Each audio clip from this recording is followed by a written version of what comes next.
ازيكم يا جماعة عاملين ايه؟ وحشني جدا. من كام يوم كده كنت عامل فيديو، ففي حد في التعليقات قال لي شيل الفيديو ده عشان خاطر كنت انا عامل فيديو يعني اللي هو بتاع المساج والعلاقات والحاجات اللي بتتكلم عن الموضوع ده يعني. فهو بصراحة كان عنده حق. الفيديو اللي انا كنت عامله ابصوا انا هعرضه قدامكم دلوقتي اهو. طبعا انا مرغمش عامل تعتيم على الرقم اللي ظهر. كان ده الرقم ده كان ظاهر اصلا، رقم تليفون ده كان ظاهر. المهم رقم التليفون ده اي حد كان ممكن فعلا يرن عليه ويتفق معاه ويروح.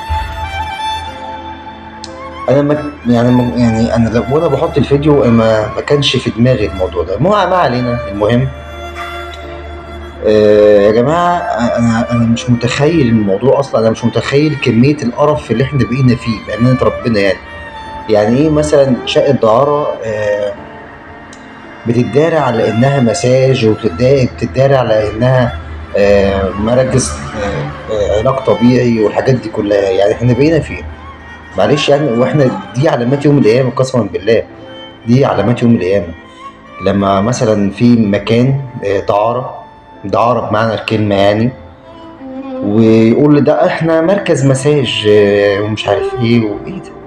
وممكن كمان المكان يكون مترخص بكده برضو يعني. دي ستارة كده هم عاملينها أصلا مركز مساج، وهي في الأصل أصلا يعني هي في الأساس دارة. فأنا بطلب من كل أب لو سمع ابنه يقول لك مساج ومش عارف إيه والموضوع بدأ يعني، هو خلي بالك من ابنك بجد والله، خلي بالك من ابنك جدا كمان. لأن في الوقت ده هو بيبص يعني كلاب سعرانة بتجري في دماغه، اللي هو عايز يروح يجرب وعايز يروح يعمل وعايز يروح يسوي. فيا جماعة خلي بالكم من أولادكم، والله العظيم خلي بالكم من أولادكم جدا في الظروف اللي احنا فيها دي بجد يعني. في شباب مش عارفة تتجوز، شباب دلوقتي بتدور على السهل. فيعني أنا عاذر والله، يعني أنا عاذر الشباب اللي هي نفسها تتجوز ومش عارفة تتجوز فبتلجأ للحرام. هو برضه غصب عنه برضه، بس ده مش مبرر. ده مش مبرر. ده كفاية يعني كمية القرف اللي انت هتاخدها اصلا، يعني كفاية اللي هي زنا، اللي هي دي اكبر اصلا حاجة من الكبائر. وغير كده كمان انت الله اعلم يعني ممكن يجيلك الايدز لا قدر الله. يعني ممكن يجيلك الايدز اصلا حاجة زي كده. ساعتها تعمل ايه؟ ساعتها خلاص انت حياتك انتهت بجد والله، انت كده حياتك انتهت حرفيا. آه فيا جماعة خلي بالكم من نفسيكم. بتكلم الشباب يعني خلي بالكم من نفسيكم. وانا بناشد المسؤولين بجد والله، يعني يشوفوا الموضوع ده. يعني بجد الموضوع ده ما ينفعش يكون في بلدنا، احنا بلد مسلمة. ما ينفعش القرف ده يكون موجود في بلدنا بجد والله.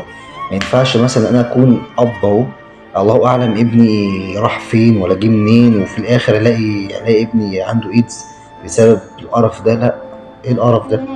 انا بناشد كل المسؤولين بجد والله. يعني انا يعني اعتبرني ابنك يا سيادة المسؤول، اعتبرني ابنك وانقذنا من القرف اللي احنا فيه ده. يعني مراكز المساج بيقولوا يعني، ما هو بيقولوا عليه مراكز مساج، بس هي اصلا دعارة. انا بناشد كل المسؤول بالله عليكم انقذونا من القرف ده، انقذونا من القرف ده. وانا بشكر الشخص بتاع التعليق، ايوه بتاع التعليق اللي ظاهر قدامكم ده.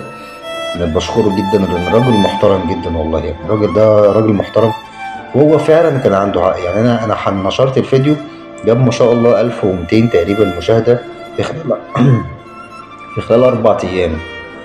بس لما قال لي فعلا ان في ناس ممكن تاخد الرقم وتروح تتابع او تروح تحجز وتروح تقعد،